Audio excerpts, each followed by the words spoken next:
नमस्कार दोस्तों, defence studies के अंदर आप सभी का स्वागत है।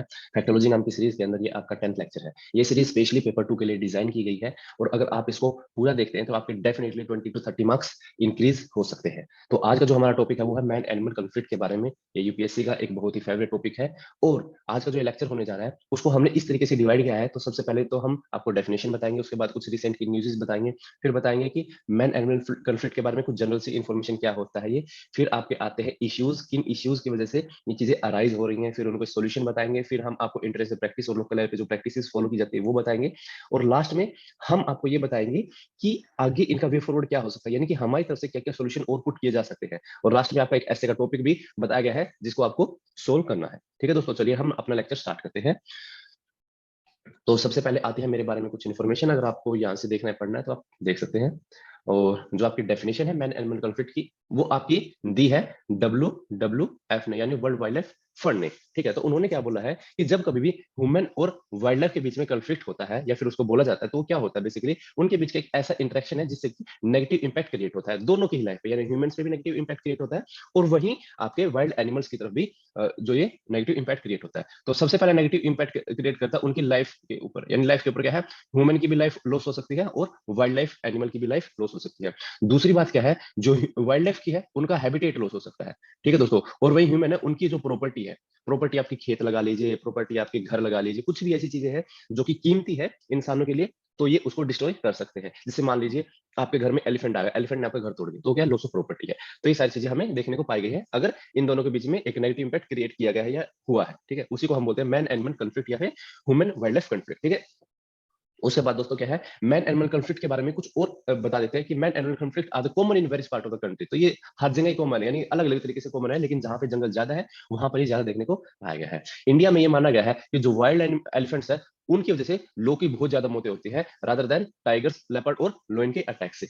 ठीक है, तो ये भी हम जनरली क्या सोचते हैं कि जो टाइगर अटैक है वो इंडिया के अंदर बहुत ही ज्यादा है, क्योंकि इंडिया के अंदर जो हमारे रॉयल बंगाल टाइगर्स की जो पॉपुलेशन है वो बहुत ज्यादा है, तो इस वजह से ये माना जाता है कि वो बहुत ज्यादा ह्यूमंस के ऊपर अटैक करते हैं। लेकिन ऐसा नहीं है, उनसे भी ज्यादा अटैक करने वाले कौन होते हैं, वाइल्ड एलिफेंट होते हैं। और ये भी खासकर जो आपका वेस्ट बंगाल का रीजन है, और साथ में ही अगर आप देखें कि जो उड़ीसा वाला रीजन है, कर्नाटक वाला रीजन है, केरला वाला रीजन है, वहां पे जो एलिफेंट की पॉपुलेशन है वो बहुत ही ज्यादा पाई गई है, उसकी वजह से हमें ज्यादा देखने में पाए गए हैं। ठीक है दोस्तों, उसके बाद क्या है कि आपकी एग्रीकल्चर और प्रॉपर्टी है उनका भी मतलब एक तरीके से डिस्ट्रक्शन किया जाता है इन वाइल्ड एनिमल्स के द्वारा, और कुछ एनिमल्स आ जाते हैं आपके घर में और वो क्या करते हैं, आपके जो लाइफ स्टॉक होता है यानी कि आपके जो पशु है उनको भी मारकर खा जाते हैं।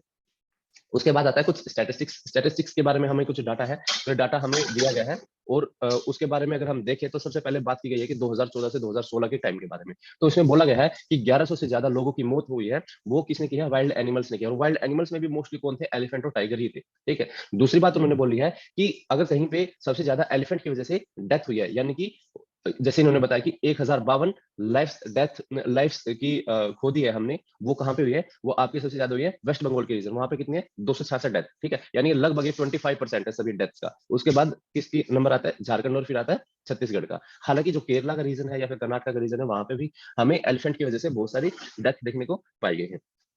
उसके बाद बहुत सारी जो अटैक है, जैसे 92 अटैक किसके द्वारा किए गए हैं, वो टाइगर अटैक्स द्वारा की, टाइगर के द्वारा अटैक किए गए हैं, उनमें डेथ हुई है। तो उनमें भी सबसे ज्यादा किन का आता है, वेस्ट बंगाल का रीजन आता है। हालांकि हमने अलग अलग कॉरिडोर्स को आइडेंटिफाई किया, जैसे उत्तराखंड का रीजन है, उत्तराखंड के रीजन के अंदर तो दोस्तों ऐसा है कि जो अल्मोड़ा नाम की डिस्ट्रिक्ट है वहां पे क्या है, टाइगर्स ने और लेपर्ड्स ने इतना ज्यादा अटैक कर रखा है कि वहां पर जो विलेजेस है वो क्या बन चुके हैं, अभी गोस्ट विलेजेस बन चुके हैं। Ghost villages, ghost villages basically क्या होता है कि जैसे मान लीजिए पहले पूरा गांव बसा हुआ था, वहां पर एक लेपर्ड आया, उन्होंने एक इंसान को मार दिया, फिर दूसरे दिन लेपर्ड आए, फिर उन्होंने क्या किया, उनके पशुओं को मार दिया। तो इस वजह से क्या है, गांव के लोगों के अंदर खूब बैठ जाता है, तो फिर वो क्या करने लग जाते हैं, अपने घर को छोड़कर शहरों की तरफ भागने लगते हैं। और जब वो अपने घर को छोड़कर शहरों की तरफ भागने लगते हैं तो बेसिकली उनका घर अबंडन रहता है, और अबंडन घर में क्या हो जाएगा, फिर अपने आप ही घास फूस उगने लग जाएगा। तो जो टाइगर्स और लेपर्ड्स के लिए वो एक आइडियल कंडीशन बन जाती है। तो इसी तरीके एक एक करके पूरे गांव वाले चले जाते हैं और गांव में कोई भी नहीं रहता। तो ये जो सिचुएशन है गोस्ट विलेज की, ये हमें उत्तराखंड के अंदर तो बहुत ज्यादा देखने को पाई गई। उसके बाद हम आते हैं कोजेस के बारे में, क्या कोज है, किन की वजह से कॉन्फ्लिक्ट अराइज हो रहे हैं। तो बेसिक और सबसे ज्यादा इंपॉर्टेंट जो कोज है वो है आपका हैबिटेट फ्रेगमेंटेशन और श्रिंकिंग ऑफ द हैबिटेट। तो बेसिकली आज के टाइम पे हमें क्या देखने को पाया गया है कि जो फॉरेस्ट लैंड है उसका इंक्रोचमेंट की जा रही है वेरियस अथॉरिटीज के द्वारा, पब्लिक प्लेयर्स यहाँ पे आते हैं, प्राइवेट प्लेयर्स यहाँ पे आते हैं। तो उनकी वजह से क्या है, जो उनका हैबिटेट है वो श्रिंक हो रहा है। अगर आपका फॉरेस्ट ही नहीं है, अगर उनका घर ही नहीं है, तो बेसिकली कहाँ पे आएंगे, वो शहरों के अंदर आएंगे, गाँव की तरफ अंदर आएंगे। ठीक है, क्योंकि उनको भी अपना खुद का रहने के लिए स्थान चाहिए और उनको फूड चाहिए। तो यही उनकी दो बेसिक रिक्वायरमेंट है। तो फिर क्या हो जाता है, ये कॉन्फ्लिक्ट राइज होना लग जाता है। दूसरा क्या, encroachment of the forest land, तो ये सेम ही बात है। तो अगर उनके पास जो रिसोर्सेज लिमिटेड है, तो फिर क्या करेंगे, वो उनकी तरफ जो नेचुरल रिसोर्सेज का ही एक तरीके से प्रेशर बन जाएगा। यानी कि पहले मान लीजिए कि 1 किलोमीटर के ऊपर अगर आपका एक वाइल्ड एनिमल था या फिर एक टाइगर था, मान लीजिए वो उतने जगह पे किसी भी एनिमल को खा सकता है, लेकिन अभी क्या हुआ, अभी उसका जो एरिया है वो कम कर देगा, यानी 500 मीटर कर देगा। तो 500 मीटर के अंदर क्या है, 500 मीटर के अंदर उसके रिसोर्सेज भी कम हो जाएंगे, रिसोर्सेज कम हो जाएंगे तो उसका प्रेशर बढ़ जाएगा, तो फिर उसको अगर वहां से चीजें खत्म हो जाएंगी तो फिर वो बाहर निकलना स्टार्ट कर देगा। ठीक है, तो ये बात है। उसके बाद है इंक्रीज डिस्टर्बेंसेज। इंक्रीज डिस्टर्बेंसेज क्या है दोस्तों, कि आज के टाइम पे क्या है, जो हम ह्यूमंस है, तो बेसिकली ये चाहते हैं कि हमें ज्यादा से ज्यादा इकोनॉमी के बेनिफिट हो। तो इकोनॉमी के बेनिफिट के लिए क्या करते हैं, हम फॉरेस्ट जाते हैं, फॉरेस्ट से हम फ्यूल वुड लेके आते हैं, अपने पशुओं के लिए फोडर लेके आते हैं, वाटर लेके आते हैं। तो ये सारी चीजें एक तरीके से क्या है, हम उनके एरिया में यानी कि वाइल्ड एनिमल्स के हैबिटेट के अंदर जाकर उनको डिस्टर्ब कर रहे हैं एक तरीके से। ठीक है, और वो डिस्टर्बेंस की वजह से भी वो हमारे ऊपर अटैक कर देते हैं। ठीक है, उसके बाद आता है फोर्थ रीजन, वो क्या कहते हैं, हमने जो एरिया ऑफ कल्टीवेशन है वो अपना बढ़ा दिया है। यानी कि जो वाइल्ड लाइफ हैबिटेट होती है, मान लीजिए कोई फॉरेस्ट है, फॉरेस्ट की जो एडजेसेंट वहां पर जो खाली पड़ी जमीन है, वहीं पे हमने अपनी एग्रीकल्चर प्रैक्टिस स्टार्ट कर दी है। तो डेफिनेटली क्योंकि वो उनसे लगता हुआ एरिया है, तो वहां पे उनके आने के चांसेस भी बहुत ज्यादा है। ठीक है दोस्तों, तो इस वजह से भी क्या है, उनको हम ज्यादा दिखते हैं, तो वो हमारे पास आ सकते हैं। ठीक है, तो ये बेसिकली क्या है, ये चेंजिंग क्रॉपिंग पैटर्न के अंदर आता है। फिर आता है आपका फिफ्थ पॉइंट। फिफ्थ पॉइंट में क्या है आपका, डिक्रीज प्रे बेस। तो प्रे बेस क्या है दोस्तों, जो हर्बीवोरस है मेनली, तो हर्बीवोरस क्या करते हैं, हर्बीवोरस की पोचिंग हो रही है कि किसी वजह से, उनकी जो लेदर की वजह से या फिर बहुत सारे रीजन है, मीट की वजह से। तो हर्बीवोरस की जो पोचिंग हो रही है, तो अगर हर्बीवोर सही नहीं रहेंगे, तो जो प्रीडेटर्स है वो किस पे प्रे करेंगे। तो बेसिकली क्या है, उनका जो प्रे बेस है यानी कि वो घट गया, उनके पास ऑप्शंस है जो फूड के वो घट चुके हैं अभी, तो घट चुके हैं, तो वो बेसिकली अपने ऑप्शंस को इंक्रीज करने के लिए या एक्सप्लोर करने के लिए जो ह्यूमन पॉपुलेशन के बीच में आने की कोशिश करते हैं। फिर आता आपका सिक्स कोज में क्या बता रहा है, इंक्रीज लाइफ स्टॉक पॉपुलेशन। तो लाइफ स्टॉक पॉपुलेशन भी इंक्रीज हो रही है। ठीक है दोस्तों, इसकी वजह से भी हमें ये चीजें देखने को पाई गई हैं, क्योंकि वो लाइफ स्टॉक होते हैं जो वो, जैसे मान लीजिए गाय है आपकी, गाय अगर एक गांव के अंदर पहले 2 ही गाय थी, अब क्या उन्होंने 100 गाय आ गई गांव के अंदर, तो 100 गाय आ गई, तो एक तरीके से वो जो वाइल्ड एनिमल्स है उनके लिए तो फूड ही है ना वो। ठीक है, तो फूड आ गया, तो फिर उनको क्या कर सकते हैं, उनके तरफ अटैक होने की कोशिश करेंगे, या फिर किसी गांव में बकरियां बहुत ज्यादा है, तो अगर बकरी बहुत ज्यादा हो जाएगी, तो ऐसी हाई पॉसिबिलिटी है कि वहां से आसपास जो जंगली जानवर है वो उनको खाने की कोशिश करेंगे। ठीक है, तो ये इनका कंटेक्स्ट था। उसके बाद आपका क्लाइमेट चेंज। तो क्लाइमेट चेंज भी एक तरीके से इसका कारण हो सकता है, जैसे ड्राउट आ गए या फिर फ्लड्स आ गए, forest fire, destruction of the habitat and food, ये सारी प्रॉब्लम्स है, ये भी एक तरीके से इसी तरफ लेके हमें जा रही है। उसके बाद हम आते हैं कि कुछ ऐसे स्टेट्स है जहां पे अलग अलग टाइप की स्पेसिफिक प्रॉब्लम्स है, जैसे कि हिमाचल प्रदेश के अंदर मंकीज बहुत ज्यादा है। तो मंकीज को तो इवन वहां पे 10 डिस्ट्रिक्ट के अंदर तो ये भी बोल देगा आप इनको मार सकते हैं, तो कोई दिक्कत नहीं, क्योंकि वो घरों में आते हैं या फिर फार्मर्स की क्रोपलैंड की तरफ आते हैं और वहां पे उनको डिस्ट्रक्शन कर देते हैं। ठीक है, तबाही मचा देते हैं, और इवन कई बार बच्चों की तरफ भी अटैक कर देते हैं वो।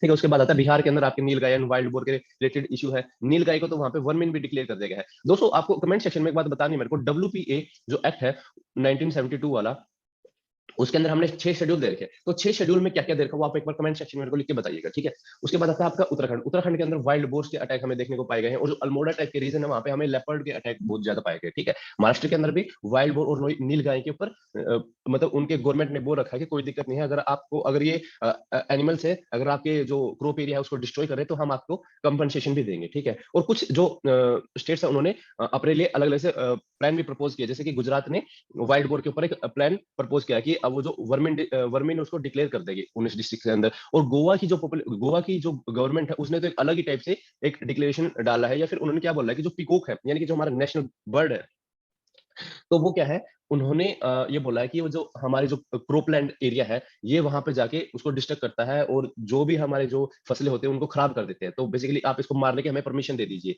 लेकिन ये बहुत ही जो नेशनल इश्यू बन जाएगा, क्योंकि जो पिकॉक है वो हमारा नेशनल इंपोर्टेंस का एक बर्ड है। ठीक है, तो ये सारी दोस्तों चीजें हैं। उसके बाद आते हैं हम केस स्टडीज के बारे में, कि क्या क्या ऐसी केस स्टडीज है जिसको अपना के मतलब हमने देखा है कि वहां पे इतने ज्यादा आपके एनिमल कॉन्फ्लिक्ट देखने को पाए गए। जो सबसे पहला केस स्टडी है वो है आपकी पीलीभीत रीजन के बारे में, पीलीभीत टाइगर रिजर्व के बारे में। तो बेसिकली यहाँ पे क्या है, पीलीभीत टाइगर रिजर्व है, और उसके अंदर 2018 के अंदर वहां पे कम से कम 6 ह्यूमंस की डेथ हो गई है। और डेथ किस लिए हुई, क्योंकि वहां पे टाइगर अटैक हो गया। ठीक है दोस्तों, तो टाइगर अटैक हुए हैं, तो इस वजह से दिक्कतें आ रही हैं। तो फिर उसके अंदर हमें कॉन्फ्लिक्ट की जो मेन प्रॉब्लम्स है, मेन रीजन है, वो हमें देखने को पाए, वो क्या है, human population living with in 5 kilometre of the forest tiger. और जो फॉरेस्ट के जो इनके एरिया है उसके बिल्कुल 5 किलोमीटर के पास ही अगर पाए गए हैं वो, तो मतलब उनके अंदर आएंगे ही आएंगे। ठीक है, तो इसको हम मतलब वो इग्नोर नहीं कर सकते। ठीक है, अगर आप उनके हैबिटेट के इतने बिल्कुल पास रहेंगे, तो डिस्टर्बेंस उनको भी होगी तो आपको भी होगी। ठीक है, तो ये बात है। उसके बाद क्या है, एक्सटेंसिव शुगर केन कल्टीवेशन। तो वहां पे शुगर केन की कल्टीवेशन हो रही है, तो जो कि आइडियल कंडीशन पैदा करती है छिपने के लिए, यानी कि वहां पर इजिली जो टाइगर है, लेपर्ड है, वो इजिली अटैक कर सकते हैं, उनकी छिपने के लिए बहुत अच्छी जगह है वो। ठीक है, high dependence of the locals on the forest resources. तो फॉरेस्ट रिसोर्सेज को अगर हाई डिपेंडेंस है लोकल पीपल की, तो उसके लिए वो फॉरेस्ट में जाएंगे, और फॉरेस्ट में जाएंगे तो डेफिनेटली आपको कॉन्फ्लिक्ट देखने को मिल सकता है। ठीक है, उसके बाद increase logging activity for the timber. तो टिम्बर की जैसे उन्होंने बताया कि टिम्बर के लिए भी वो अंदर जाना पड़ता है, तो अंदर जाएंगे तो आप दोबारा से फिर उनके वही हैबिटेट के अंदर जा रहे हैं, तो एक कन्फ्लिक्ट होना ही लाजमी ही है चीजें। ठीक है, उसके बाद केस स्टडी नंबर 2। अभी क्या बताया जा रहा है, ये है अंडमान की। अंडमान में क्या मैन फ्रोग कॉन्फ्लिक्ट है दोस्तों।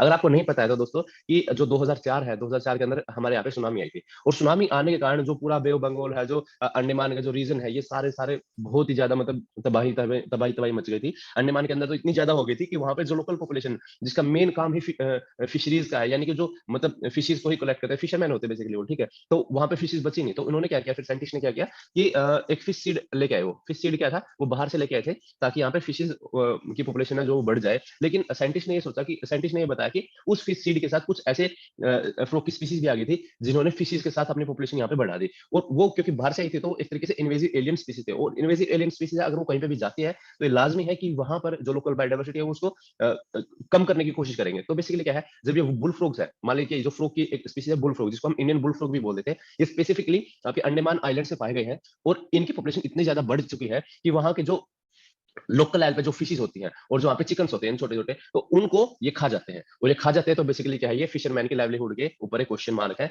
और क्योंकि जो फिशरमैन सिर्फ और सिर्फ इन्हीं की पॉपुलेशन पे डिपेंड करते हैं, तो बेसिकली ये उनके लाइवलीहुड को एक थ्रेटन कर रहे एक तरीके से। ठीक है दोस्तों, तो ये था मैन फ्रॉग कन्फ्लिक्ट इन अंडमान आइलैंड्स। आप इसको स्पेसिफिकली मेंशन कर सकते हैं अपने एसे राइटिंग के अंदर। ठीक है, उसके बाद आता है गवर्नमेंट के इनिशिएटिव। गवर्नमेंट ने क्या क्या इनिशिएटिव्स ले रखे हैं, तो सबसे पहले तो बात यह है कि वाइल्ड लाइफ प्रोटेक्शन एक्ट 1972 है, तो उसको एक तरीके से मतलब अच्छे तरीके से उसको सोल्व किया जा सकता है, वाइल्ड एनिमल की जो प्रॉब्लम्स है उनको रिलेटेड। ठीक है, उसके बाद उन्होंने क्या किया, स्टैंडर्ड ऑपरेटिंग प्रोसीजर्स को फॉलो किया जा सकता है। ठीक है, जैसे कि टाइगर है, टाइगर के लिए अलग से एक स्टैंडर्ड प्रोसीजर फॉलो कर दो, एलिफेंट के लिए अलग से, लेपर्ड के लिए अलग से, राइनो के लिए अलग, क्योंकि सभी जगह पे एक अलग अलग टाइप की प्रॉब्लम है, और सभी स्टेट्स के अंदर अलग अलग टाइप की प्रॉब्लम है। तो आप ऐसा नहीं है कि आप one show fit for approach अपना लेके भाई एक ही जैसी चीजें हैं वो सभी उसमें घुसा दे। तो आपको भी स्पेसिफिक, अगर आपको टाइगर्स के लिए अगर आपको कुछ करना है, तो टाइगर्स के लिए एम स्ट्राइप्स नाम की जो चीज है वो कर सकते हैं आप। ठीक है, अगर आपका एलिफेंट के ऊपर आते हैं, तो वहां पे माइक नाम की जो गवर्नमेंट का इनिशिएटिव है, आप उसको फॉलो कर सकते हैं। तो यहाँ पे बी स्पेसिफिक है ना, तो स्पेसिफिक रहना पड़ेगा आपको। उसके बाद क्या आता है, construction of the physical barrier, तो फिजिकल बैरियर आपको बनाने पड़ेंगे। देखिए वायर फेंसिंग है, तो यहाँ पे वायर फेंसिंग एक जगह पे आपकी सोलर पावर्ड इलेक्ट्रिक फेंसिंग हो सकती है, आपकी बायो फेंसिंग हो सकती है, जैसे कैक्टस वगैरह हो गया। ठीक है, बाउंड्री वाल्स आप बना सकते हैं, ताकि जो वाइल्ड एनिमल्स हैं वो आपके गांव में आने से हम उनको एक तरीके से उनकी एंट्री को रोक पाए, या फिर आपके जो क्रो फील्ड्स हैं आप उनके बाहर भी जैसे फेंसिंग लगा सकते हैं, तो उससे क्या है वो अंदर नहीं आएंगे बेसिकली, और आपकी जो क्रोप लैंड है वो बची रहेगी। ठीक है, उसके बाद आता है improvement of the wild habitat. ये दोस्तों सबसे ज्यादा इंपॉर्टेंट है, क्योंकि अगर आपने उनको अगर आपने एनिमल्स को अगर उन्हीं की जगह पे आपने उनको फूड प्रोवाइड करवा दिया, उनको वाटर प्रोवाइड करवा दिया, तो उनको आने की जरूरत ही नहीं है हमारे ह्यूमन हैबिटेशन के अंदर, है ना। तो अगर वो नहीं आएंगे तो कोई दिक्कत ही नहीं है। तो यहाँ से तो सारी प्रॉब्लम सोल्व हो ही सकती हैं। उसके बाद क्या, आपको एक नेटवर्क बनाना है प्रोटेक्टेड एरियाज का, जैसे कि आपने नेटवर्क नेशनल पार्क आ गए, वाइल्ड लाइफ सेंचुरीज आ गए, कंजर्वेशन रिजर्व आ गए, बायोस्फीयर रिजर्व आ गए, सेक्रेड फॉरेस्ट आ गए, बहुत सारी ऐसी चीजें हैं दोस्तों। आप उनको मतलब अगर उनको प्रोटेक्ट कर पा रहे हैं, या फिर किसी जगह पे वो नहीं है, तो वहां पर आप उनको क्रिएट कीजिए। ठीक है, तो वो सारी चीजें अगर आप करोगे तो डेफिनेटली इससे बेनिफिट होगा। उसके बाद आता है आपका सिक्स। सिक्स में क्या आता है, वाइल्ड लाइफ कॉरिडोर। तो वाइल्ड लाइफ कॉरिडोर आप बना दीजिए कि आपका ये वाइल्ड लाइफ कॉरिडोर है, और इसके अंदर ह्यूमंस का जो जाना वो प्रोहिबिट कर सकते हैं आप। ठीक है ना, जैसे कि अभी ओडिशा गवर्नमेंट है, ओडिशा गवर्नमेंट ने क्या किया है, आपने 14 कॉरिडोर्स को आइडेंटिफाई किया है एलिफेंट हैबिटेशन के लिए। तो वहां पे ज्यादा गवर्नमेंट किसी को जाने नहीं देती, तो ये एक तरीके से क्या है, ह्यूमन हैबिटेशन एलिफेंट हैबिटेशन के लिए भी बात अच्छी है, और जो ह्यूमन की लॉस ऑफ प्रॉपर्टी और लॉस ऑफ लाइफ है वो उससे बचे रहते हैं। ठीक है, उसके बाद आपका आता है सेवन चीज। सेवन चीज क्या है, draft national wild life action plan. तो ये क्या है दोस्तों, national wild life action plan को बनाया गया है 1917 से 1971 के बीच में। तो इसने क्या बोला है, गवर्नमेंट ने बोला है कि जो डेवलपमेंट प्रोजेक्ट है वो इतने नहीं दिए जाएंगे कि उनसे किसी भी तरीके का कंफ्लिक्ट अराइज हो। यानी कि जो डेवलपमेंट प्रोजेक्ट सिर्फ डेवलपमेंट के ऊपर फोकस करता है वो तो ठीक है, लेकिन कोई ऐसा बड़ा डेवलपमेंट प्लान है जिसकी वजह से जो एनिमल के साथ हमारे किसी भी तरीके से कंफ्लिक्ट हो सकते हैं, तो उनको उन्होंने बंद करवा देंगे। ठीक है, उसके बाद उन्होंने क्या बोला है कि कोई भी जो प्रॉब्लम है, अगर उसको आप ट्रेडिशनल नॉलेज से सोल्व करेंगे वो और भी ज्यादा बेस्ट है। तो उन्होंने यूज ऑफ ट्रेडिशनल नॉलेज के बारे में यहाँ पर बोला है। उन्होंने फिर क्या बोला है कि जहां जहां पे प्रॉब्लम आ रही है, जहां जहां पे कंफ्लिक्ट देखने को आ रही है, वहां से आप नेशनल सर्वे करवा लो, वहां से डाटा को कलेक्ट करो। ठीक है, कौन से ऐसे एरिया है, कितने वहां पे केसेस हैं, और केसेस हो रहे हैं तो कहाँ कहाँ पे हो रहे हैं। तो ये सारी चीजें हम वहां से, अगर हमारे पास स्टैटिस्टिक्स रहेगा, तो वो हमें एक प्लान ऑफ एक्शन तैयार करने में मदद करेगा। ठीक है, उसके बाद क्या है कि जो ट्रेंड वर्कफोर्स है, वो ट्रेंड वर्कफोर्स को आप लेके आ जाइए, और फर्स्ट डिपार्टमेंट को अलग अलग से मतलब बेस्ट प्रैक्टिसेस जो है आपके वर्ल्ड लेवल पे आप उनको अपनाइए। ठीक है, उसके बाद जो आपका एट्थ पॉइंट है वो एक बहुत ही इंपॉर्टेंट पॉइंट है। वो क्या बता रहा है कि जो 2018 के अंदर इन्वायरमेंट मिनिस्ट्री है, उन्होंने इम्यून कॉन्ट्रासेप्शन का एक कॉन्सेप्ट इनिशिएट किया था। और उसके अंदर क्या है दोस्तों कि जो मान लीजिए जहां पे बहुत ही ज्यादा पॉपुलेशन जा रही है, तो आपके उनके जो फीमेल्स है, फीमेल्स के अंदर non hormonal form of contraception दे दीजिए, जिससे कि उनको और ज्यादा बच्चे पैदा नहीं होंगे। तो बच्चे पैदा नहीं होंगे तो बेसिकली उनकी पॉपुलेशन है जो कंट्रोल हो जाएगी, उनकी प्रेगनेंसी बंद हो जाएगी। ठीक है, तो ये क्या है दोस्तों, वाइल्ड एनिमल्स और आपके मंकीज और एलिफेंट आप इनको दे दीजिए, तो इनकी पॉपुलेशन अगर ऑटोमेटिकली कंट्रोल हो जाएगी, तो कॉन्फ्लिक्ट भी कंट्रोल होने की सोच सकते हैं हम। ठीक है, और उसके बाद आता है आपका नाइन्थ। नाइन्थ क्या आता है, ड्राफ्ट नेशनल फॉरेस्ट पॉलिसी 2017। इसमें क्या है, इसमें दोस्तों दो टाइप के सोल्यूशन देखिए, शॉर्ट टर्म और लॉन्ग टर्म। लॉन्ग टर्म में तो ये देखा कि आप मॉनिटरिंग और मैनेजमेंट कीजिए अच्छे तरीके से वाइल्ड लाइफ पॉपुलेशन का। ठीक है, लेकिन जो शॉर्ट टर्म है वो हमें इमीडिएटली चाहिए। तो इमीडिएटली हम क्या कर सकते हैं, जो फॉरेस्ट की जो डिपार्टमेंट के जो पर्सनल्स है, आप उनको अच्छे से ट्रेन कर सकते हैं, आप उनकी मोबिलिटी को बढ़ा सकते हैं। आप बता सकते हैं कि जो वेटरनरी सर्विसेज है, अगर किसी वाइल्ड लाइफ को कोई दिक्कत आ रही है, तो आप उसको इमीडिएटली आप उनके पास भेज सकते हैं, उनकी हेल्थ का केयर कर सकते हैं। तो ये सारी चीजें हैं, तो आपको करनी चाहिए। उसके बाद आपका जो असेसमेंट है डैमेज का और quick repayment of the relief to the victims है, वो भी अगर हो जाए तो ये सभी चीजें बहुत ही बेस्ट हो जाए, बहुत ज्यादा बेस्ट हो जाएंगी। उसके बाद आती है आपकी best international practice. Best international practice में हम सबसे पहले क्या देखते हैं, जिम्बाब्वे के बारे में। जिम्बाब्वे के अंदर क्या है, हवांगे नेशनल पार्क है, और साथ में बोस्टवाना है। बोस्टवाना के अंदर मगगाड़ी कगाड़ी नेशनल पार्क है। मेरे को इसका नाम बोला नहीं आ रहा, तो आप इसको देख लीजिए दोबारा से। तो इन्होंने क्या किया है, जो बफर जोन है, यानी कि जो हवांगी नेशनल पार्क है उसका जो बफर जोन है, वहां पे वाइल्ड लाइफ मैनेजमेंट किया जा रहा है। तो अगर आप उनके बफर जोन के अंदर ही आप अच्छे से मैनेज कर पा रहे हैं, तो डेफिनेटली जो उनका कोर एरिया है वहां पे तो दिक्कत आएगी ही नहीं। तो ये बात उन्होंने बोली है। तो दूसरी बात उन्होंने बोली है कि उनके लाइवलीहुड को इंप्रूव कर दो, यानी कि improve livelihood of the communities through reducing human wild life conflict incidents. तो डेफिनेटली इससे तो सभी चीजें ठीक हो ही जाएंगी। उसके बाद क्या है, मॉनिटर एंड रिकॉर्ड कॉन्फ्लिक्ट्स। तो मैंने जैसे पहले ही भी बताया था कि अगर आप उनको अच्छे तरीके से मॉनिटर कर रहे हैं, उनकी जो इंसिडेंट है उनको रिकॉर्ड कर पा रहे हैं, डैमेज क्या क्या हो रहे हैं, किस तरीके से हो रहे हैं, एक पूरा स्टेटिस्टिक्स अगर आपके पास आ गया, तो डेफिनेटली आपके पास जो प्लान ऑफ एक्शन है वो बहुत ही ज्यादा स्ट्रॉन्ग होगा और बहुत ही ज्यादा कारगर भी होगा। और उन्होंने लास्ट में क्या बताया कि जो लोकल कम्युनिटीज है, लोकल कम्युनिटीज क्या कर सकते हैं कि जो चिली गन बना सकते हैं। चिली गन एक तरीके से बॉम्बर्स होते हैं, जैसे आपके मिर्ची का पाउडर है, मिर्ची का अगर कोई भी वाइल्ड एनिमल आए तो आप उसको मिर्ची का पाउडर मार सकते हैं, जिससे कि वो आपके जो एलिफेंट है वो डर जाएंगे और चले जाएंगे। उसके बाद एक और बेस्ट प्रैक्टिस है जो अपने इंडिया के अंदर ही अपनाई गई है, वो है SMS alert system in Kerala. तो केरला के अंदर ही अपनाया, केरला के अंदर भी जो एलिफेंट की पॉपुलेशन बहुत ही ज्यादा है। तो अगर मान लीजिए उन्होंने क्या कर दिया कि एक मोबाइल ऐप बना दी। मोबाइल ऐप का नाम क्या है रखा है उन्होंने, वाइल्ड वॉच। तो वाइल्ड वॉच नाम की जो मोबाइल ऐप है, वो क्या करती है कि किसी भी जगह से अगर कोई भी आपका मैन एनिमल कॉन्फ्लिक्ट देखने की संभावना पाई गई है, या फिर उनको पाया गया है कि भाई कोई अगर एलिफेंट है या फिर कोई टाइगर है, लेपर्ड है, आपके ह्यूमन हैबिटेशन के अंदर जा रहा है, तो एकदम से उसके अंदर अपडेट डालते हैं। और वो अपडेट किनके तरफ चला जाएगा, अपडेट एकदम से सभी जो आपके स्टाफ है फॉरेस्ट डिपार्टमेंट का, उसके तरफ एक अपडेट चला जाएगा। उसके बाद जो लोकल पॉपुलेशन है वहां के आसपास के एरिया की, उनके पास एक एसएमएस चला जाएगा। तो एक तरीके से एक बहुत ही अच्छी सर्विस यहाँ पे प्रोवाइड की गई है। और उसका यूज करके हम क्या कर सकते हैं, अपने अपने तरीके से फेंसिंग जनरेट कर सकते हैं, एक उनका एक तरीके से रियल टाइम मॉनिटरिंग कर सकते हैं हम एनिमल्स की, कि वो अब यहाँ पे हैं और उनसे बचा जाए। ठीक है, उसके बाद दोस्तों क्या है, Wayanad and Munnar, there is a SMS alert system that provide early warning to the farmers and the locals about any incursion by the elephant और टाइगर। ठीक है, तो ये भी था। उसके बाद आते हैं हम वे फॉरवर्ड के बारे में। तो हम अपने तरीके से और क्या एफर्ट डाल सकते हैं जिससे कि कॉन्फ्लिक्ट को रिजोल्व किया जा सके। तो बेसिकली क्या है, since habitat loss, degradation, fragmentation are the root cause of the human wild life conflict, they need to address to provide long term solution to the conflict. तो इन्होंने बोला कि लॉन्ग टर्म सॉल्यूशन आपके होने चाहिए ताकि कॉन्फ्लिक्ट को resolve किया जा सके। उन्होंने बोला है कि जो क्रॉपिंग पैटर्न है उसको चेक किया जाए, वो ऐसा मतलब ऐसा डिसाइड किया जाए कि जो फॉरेस्ट एरिया है उसके आसपास कोई भी क्रॉप को डिजाइन करना ही नहीं है, क्योंकि जो क्रॉप एरिया है दोस्तों या फिर एग्रीकल्चर का जो एरिया है, वो एनिमल्स के लिए एक बहुत ही अच्छी लोकेशन हो सकती है जहां पे वो छुपकर अटैक कर सकते हैं। ठीक है, तो आपको ये डिसाइड करना, आपको ये इंश्योर करना है कि जो फॉरेस्ट एरिया है या फिर जहाँ पे जो वाइल्ड लाइफ एनिमल्स रहते हैं, तो वहां पे तो आपकी जो एग्रीकल्चर प्रैक्टिस है वो स्टॉप हो जानी चाहिए। ठीक है, उसके बाद क्या आता है आपका good standard of the waste management. तो अगर वेस्ट मैनेजमेंट, अब हम क्या देखते हैं, कहीं पे कूड़ा कचरा है तो वहां पे वाइल्ड एनिमल आएंगे ही, क्योंकि वो चीजें उनको अट्रैक्ट करती हैं। ठीक है, अगर आप उसको ही मतलब अच्छे तरीके से अगर मैनेज करेंगे, वेस्ट को मैनेज करेंगे, तो क्यों आएंगे, क्योंकि उनको खाना मिलेगा ही नहीं वहां पे। ठीक है, तो और जो साफ सुथरा होता है वहां पे खाना होता है नहीं। ठीक है, तो आप उनको अवॉइड कर सकते हैं अगर आपकी वेस्ट मैनेजमेंट प्रैक्टिस अच्छी है। उसके बाद आती है कि कुछ ऐसे एनिमल्स की पॉपुलेशन है, अगर आप उनको हायर करेंगे तो वो एक तरीके से वाइल्ड कार्निवोर्स के लिए एक तरीके से एज ए प्रे एक्ट करेंगे। ठीक है, तो ह्यूमंस के ऊपर कम अटैक करेंगे। ठीक है ना, क्योंकि उनको फूड दिख रहा है, जैसे आपके हेयर से गधे हैं, वाइल्ड बोर्स है, सुअर है। ठीक है, अगर वो उनको ज्यादा दिखेंगे तो उनके ऊपर अटैक करेंगे, वो ह्यूमंस के ऊपर क्यों अटैक करेंगे, है ना। तो आप उनकी पॉपुलेशन को बढ़ा सकते हैं। उसके बाद आपका फिफ्थ पॉइंट है, वो बोलता है capacity development of the forest officials. तो आप उनको जो फॉरेस्ट ऑफिशियल्स है, आप उनकी एक अलग से क्यूआरटी बना दीजिए, क्विक रिस्पांस टीम। ठीक है, तो या क्विक रिएक्शन टीम, और उनको अच्छे से फुली इक्विप कीजिए सभी रिसोर्सेज से, ताकि अगर कोई कॉन्फ्लिक्ट आ जाए एकदम से, अगर मान लीजिए टाइगर ने अटैक कर दिया किसी के ऊपर, तो उसको किस तरीके से सोल्व कर सकते हैं। ठीक है, तो ये बात है। उसके बाद क्या आपकी 6.6 पॉइंट में क्या है, उन्होंने बोला कि fresh corridors linking protected areas. तो उन्होंने बोला है कि जो फ्रेश के कॉरिडोर है उनको प्रोटेक्टेड एरिया के साथ लिंक कर दिया जाए, ताकि दोनों एक जगह पे मतलब कोएग्जिस्ट कर सके कि हाँ, यहाँ से फर्स्ट कॉरिडोर है तो वहाँ से आप स्पेशली वो एलिफेंट के लिए एलिफेंट है, मान लीजिए एलिफेंट कॉरिडोर है तो एलिफेंट ही उसके अंदर जाएँगे, उसके ऊपर एक रोड बना दीजिए जहाँ से ह्यूमन्स जाएँगे, तो बेसिकली दोनों कोएग्जिस्ट कर सकते हैं, ठीक है? उसके बाद communities should be incentivised for not to harm wild animals, तो ये बहुत ही एक तरीके से अलग टाइप का एक हो सकता है कि अगर आपके गाँव में कोई भी वाइल्ड एनिमल आए और आप उसको हार्म ना करें, तो इसके लिए भी आपको इंसेंटिवाइज़ किया जाएगा। तो लोगों में एक तरीके से अवेयरनेस फैलेगी कि हाँ भाई ये भी ठीक है। और उसके बाद क्या है, मतलब आप उनके साथ में ही अगर एक चीज़ और प्रोवाइड कर सकते हैं, अगर मान लीजिए वो वाइल्ड एनिमल आपके ऊपर अटैक करता है, ठीक है? तो आप उनको कंपनसेशन दे सकते हैं, आप उनको इंश्योरेंस दे सकते हैं, आप उनको कोई भी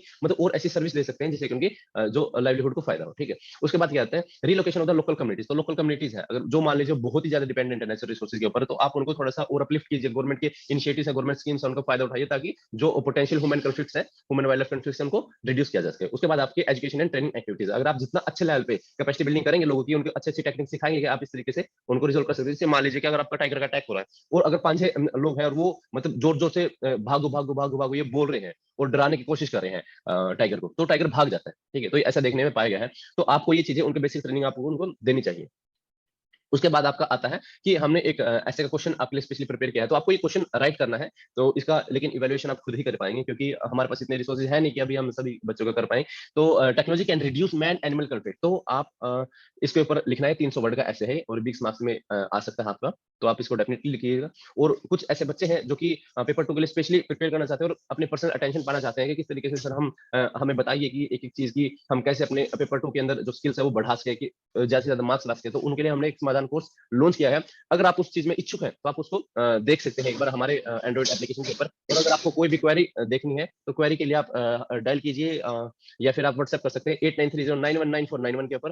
तो आज का जो हमारा ये पूरी वीडियो है, आपको अगर अच्छी लगी, तो आप बेसिकली कमेंट सेक्शन में अपने जो कमेंट्स हैं, उनको शेयर कर सकते हैं। आज की इस वीडियो को देखने के लिए बहुत-बहुत धन्यवाद। जय हिंद, जय भारत।